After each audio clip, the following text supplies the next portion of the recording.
পদ্ম একো বুজি নাপাবৰ কাৰণে মই জাষ্ট চমুকে দুটামান কথা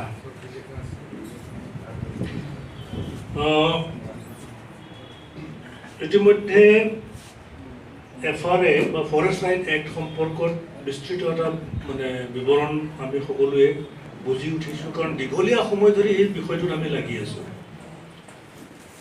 ৰিচেণ্টলি আমি সুভাষ চাকমা দাদাই এটা মিটিং অৰ্গেনাইজ কৰিছিলে দিল্লীত এছিয়ান চেণ্টাৰ ফৰ হিউমেন ৰাইটছে মাতিছিলে এই কনক্লেভত ময়ো আছিলোঁ আৰু আমাৰ নিখিল বড়ো ছাত্ৰ সন্থাৰ সভাপতি প্ৰমোদ বড়ো ডাঙৰীয়াও আছিল আমি এটা ইমপ্লিমেণ্টেশ্যনৰ কাৰণে লাগি আছোঁ ফৰেষ্ট ৰাইট এক্ট 2006 এইটোকে আকৌ বাধা দিবৰ কাৰণে এটা চক্ৰই এতিয়াও উঠি পৰি লাগি আছে 2006তে হ'ল আইনখন কিন্তু আইনখন ৰূপায়ণ কৰিবৰ কাৰণে নটিফিকেশ্যন হ'ল 2007ত এবছৰ অলৰেডি লেট আৰু এই এক বছৰ লেটটো হ'ল বিভিন্ন পক্ষ বিভিন্ন ধৰণৰ এনভাইৰনমেণ্টেলিষ্ট বা বিভিন্ন ধৰণৰ NGO বিলাকৰ অপজিশ্যনৰ কাৰণে সেইটো আচলতে টাইমলি notify কৰিব পৰা নাছিলে গভৰ্ণমেণ্ট অফ ইণ্ডিয়াই আৰু ৰিচেণ্টলি কি হৈছে আৰ্লি বাৰ্ড নামৰ এটা অৰ্গেনাইজেশ্যন এটা NGO তেওঁলোকে কেছ কৰিছে আৰু কেছ কৰি এই আইনটোকে চেলেঞ্জ কৰিছে আৰু এই আইনটোক চেলেঞ্জ কৰোঁতে সুপ্ৰিম কোৰ্টে কোনো বিচাৰ বিবেচনা নকৰি সমগ্ৰ ভাৰতবৰ্ষৰ প্ৰায় 10 লাখ ট্ৰাইবেলক এভিকশ্যন কৰিবৰ কাৰণে অৰ্ডাৰ পৰ্যন্ত দি দিছে আৰু সেইটো ডেফিনেটলি সেইটো যদি কাৰ্যকৰী কৰে তেতিয়াহ'লে অসমতো সেইটো এফেক্ট কৰিব সাংঘাতিক ধৰণে এফেক্ট কৰিব চ' আমি চাব লাগিব যে এই ৰিকগনিশ্যন অফ ফৰেষ্ট ৰাইট এক্টটো কেনেকৈ আহিল এইটো হৈছে প্ৰথম কথা আমি বুজি পাব লাগিব এই আইনখন আনিবলগীয়া হ'ল কিয় ইয়াৰ আইনখন আনিবলগীয়া হোৱাৰ মূল কাৰণটো হ'ল যে যিটো ব্ৰিটিছৰ দিনত ফৰেষ্ট আইনবিলাক প্ৰস্তুত হৈছিলে 1927ত প্ৰথম ইণ্ডিয়ান ফৰেষ্ট এক্ট হৈছিল 1972ত ৱাইল্ড লাইফ প্ৰটেকশ্যন এক্ট হৈছিলে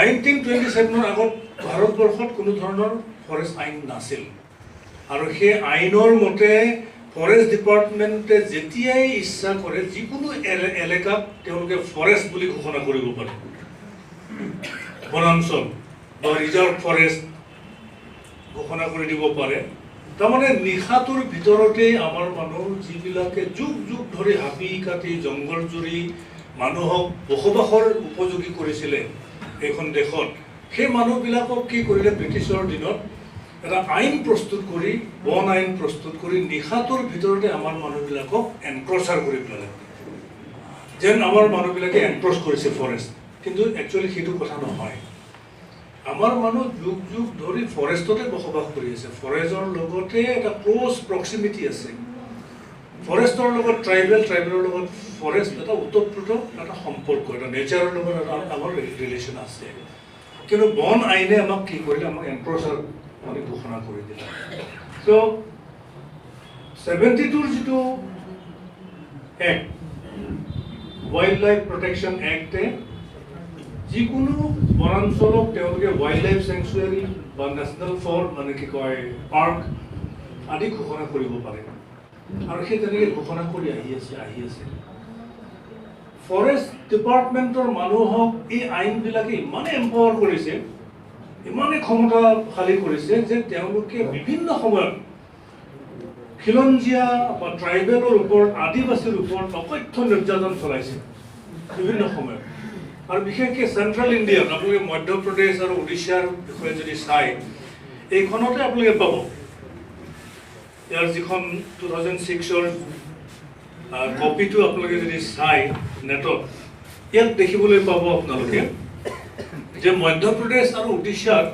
কেনেকুৱা নিৰ্যাতন চলাইছিলে ট্ৰাইবেলৰ ওপৰত হয় ডেফিনেটলি চ' আদিবাসী আৰু ট্ৰাইবেলৰ ওপৰত ইমানেই নিৰ্যাতন চলাইছিলে তেওঁলোক শাৰীৰিকভাৱে অপদস্থ কৰিছিলে তেওঁলোকৰ ওপৰত এক্সটৰ্শন হৈছিল, বলপূৰ্বকভাৱে ধন সংগ্ৰহ কৰিছিলে, ইভিন সেক্সুৱেল মলেষ্টেশ্যন পৰ্যন্ত হৈছিল।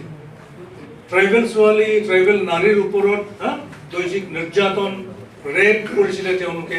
এই বিভিন্ন ধৰণৰ এটা হিষ্টৰিকেল ইনজাষ্টিচ হৈ আছিলে ট্ৰাইবেলৰ ওপৰত।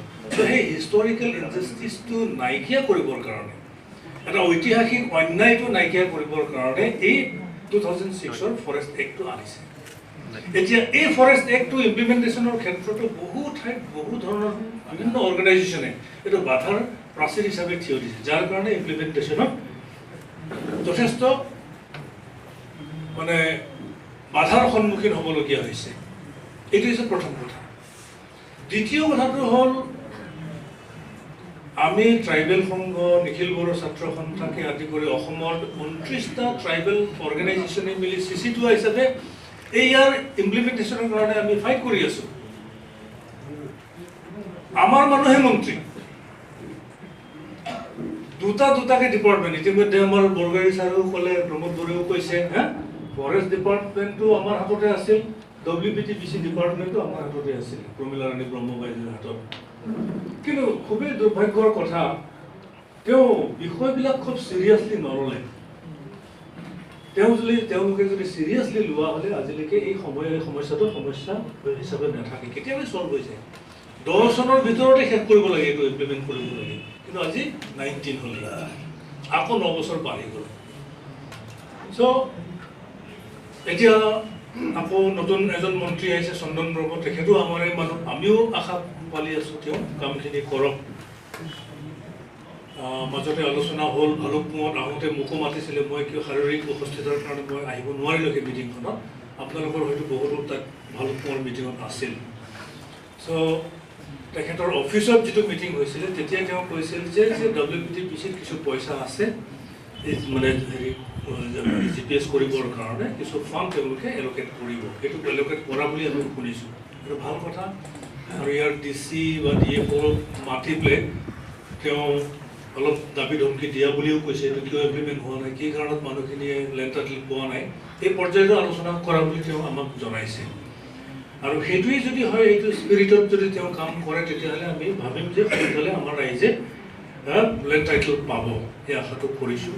কিন্তু আমাৰ কৰণীয়টো আছে যে এই এপছু বা ট্ৰাইবেল সংঘ বা CC2 হিচাপে কৰাৰ উপৰিও ভুক্তভোগী ৰাইজৰ মাজত এটা কমিটি, এটা প্লেটফৰ্ম যদি বনাই পেলাই কিছুমান আমি প্ৰগ্ৰেমত যাওঁ, এইটো শোণিতপুৰতে হওক, গুৱাহাটীতে হওক, আমি ধৰ্ণা কাৰ্যসূচী বা অন্নখন জাতীয় বা আৰু ইয়াতকৈ ব্ৰড বেষ্ট আমি যদি চেমিনাৰ গুৱাহাটীত অৰ্গেনাইজ কৰোঁ, তেতিয়াহ'লে আৰু বেছি মানে ফ'কাছ কৰিব পৰা যাব বুলি মই ব্যক্তিগতভাৱে ভাবোঁ। এইটো দ্বিতীয় কথাটো এইটো ক'লোঁ মই। 3 নম্বৰ কথাটো হ'ল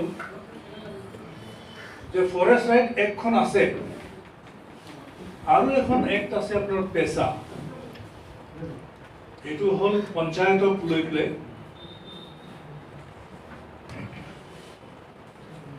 এইটো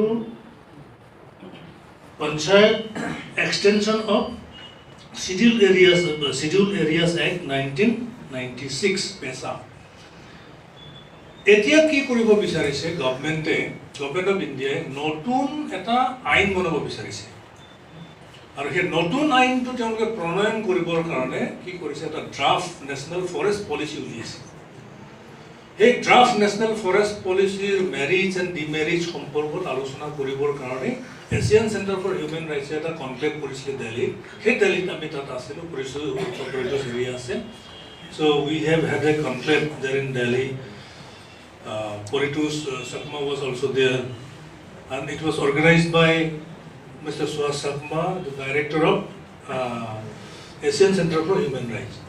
So তাত আমি আছিলোঁ, তাত মানে সেই কনক্লেভত আমি কিছুমান কথা গম পালোঁ, আৰু গম পাই পেলাই আমাৰ আকৌ শংকা, এপ্ৰিহেনশ্যনটো আকৌ বাঢ়িছে। মানে তাৰমানে এই ফৰেষ্ট ৰাইট এক্ট 2006 থকাৰ স্বত্তেও আৰু এটা নতুন আইন তেওঁলোকে আনিব বিচাৰিছে। আৰু সেই নতুন আইনখনত এতিয়াতো আপোনালোকক লেণ্ড টাইটেল দিছে, গহপুৰৰ নে কোনোবা এজনে ক'লে যে কোনো এটা আমাক নেগলেক্ট কৰে, এইটো বোলো কোনো পাত্তাই নিদিয়ে, এইটো ডকুমেণ্ট হ'ল নেকি? এইটো পত্তাও নহয়, লেণ্ড টাইটেল ভূমিস্বত্ব বুলি কৈছে, কোনো কেৰেট নকৰে, কোনো একচেপ্টো কৰিব নিবিচাৰে। যিমান যি হওক লেণ্ড পট্টাটোতো পাইছে বা লেণ্ড টাইটেলটো পাইছে, ভূমিস্বত্বটো। এই যিটো আইন কৰিছে, সেই আইনৰ মতে আমাৰ যি অলপ ভূমিস্বত্ব আছে, যি অলপ অধিকাৰ আছে, সেই অধিকাৰটো কাঢ়ি নিব।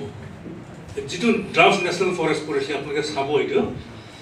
ইয়াতে কি কৰিছে, আগৰ যিটো জেফএমচি জইণ্ট ফৰেষ্ট মেনেজমেণ্ট কমিটি আছিলে, এতিয়া জইণ্ট ফৰেষ্ট মেনেজমেণ্ট কমিটি নহৈ এটা নতুন কমিটি তেওঁলোকে কৰিছে।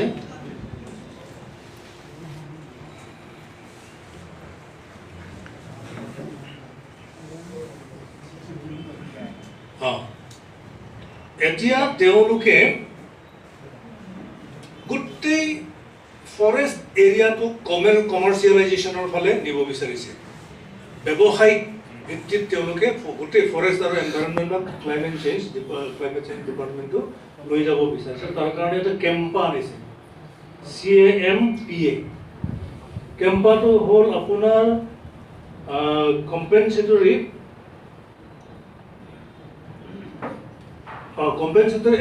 ফৰেষ্টেশ্যন ফাণ্ড মেনেজমেণ্ট এণ্ড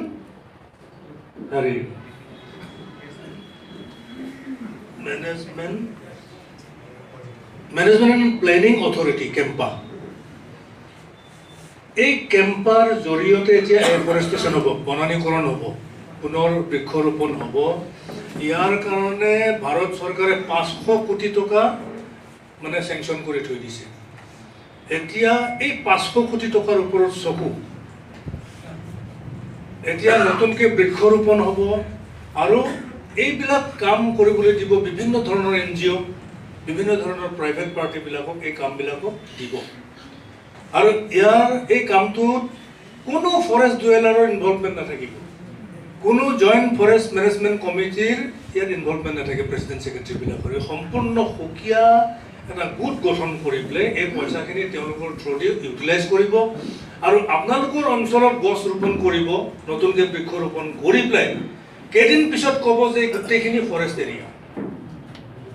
আৰু ইতিমধ্যে য'ত গছ গছনি আছে, এই যিখিনি মূল্যৱান গছ গছনি এক্সপ্লইট কৰাৰ কাৰণে এটা ডাঙৰ প্লেনিং এটা চলি আছে। আৰু এইটো যদি ইমপ্লিমেণ্ট হয়, নতুন যিটো ড্ৰাফ্ট নেশ্যনেল ফৰেষ্ট পলিচিটো যদি ইয়াতে এডপ্ট কৰে, তেতিয়াহ'লে কি হ'ব, গাঁও সভাৰ কোনো অস্তিত্ব নাথাকিব, FRCৰ কোনো অস্তিত্ব নাথাকিব। এই লাইনলৈ তেওঁলোক গৈ আছে। গতিকে এইটো প্ৰিভেণ্ট কৰিবৰ কাৰণে এটা অৰ্গেনাইজেশ্যন লাগি আছে, সেইটো হৈছে IWGIA।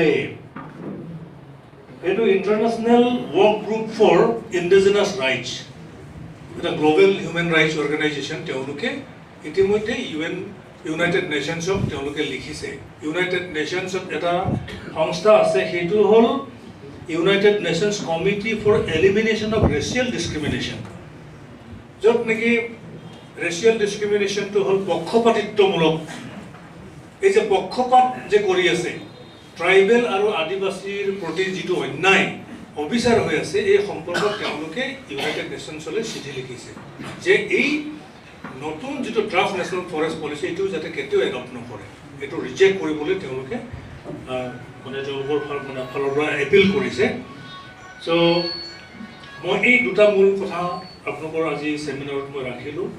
আৰু বহুখিনি কথা আছে, খুব থৰলি গ'লেতো বহুখিনি সময় লাগে, বক্তাও বহুত আছে। মই ভাবিছোঁ যে মই পুনৰ যদি ক'বলগীয়া হয় তেতিয়াহ'লে আকৌ কম। সদ্যহতে মোৰ আজিৰ ছেমিনাৰৰ বক্তব্য ইমানতে সামৰিছোঁ। ধন্যবাদ। আদিত্য খাখলাৰী ডাঙৰীয়ালৈ ধন্যবাদ থাকিল। আমাক দুটা খুব ইম্পৰ্টেণ্ট বিষয় ইয়াৰ লগত ৰিলেটেড তেখেতে আমাক জানিবলৈ দিলে। তো আমাৰ অনাগত দিনত যিটো আমাৰ সংগ্ৰাম হ'ব এই অধিকাৰটো পোৱাৰ কাৰণে, চৰকাৰ বদলাৰ লগে লগে পলিচিবিলাক বদলি যায় আৰু কিছুমান চৰকাৰৰ কিছুমান মানুহ আহে যিসকলে সমস্যাবিলাক বুজিবলৈ চেষ্টা কৰে, আৰু কিছুমান মানুহ আহে যিবিলাক সমস্যাটো বুজি পেলাই ইয়াৰ ওপৰত নিজৰ লাভ উঠাব চেষ্টা কৰে।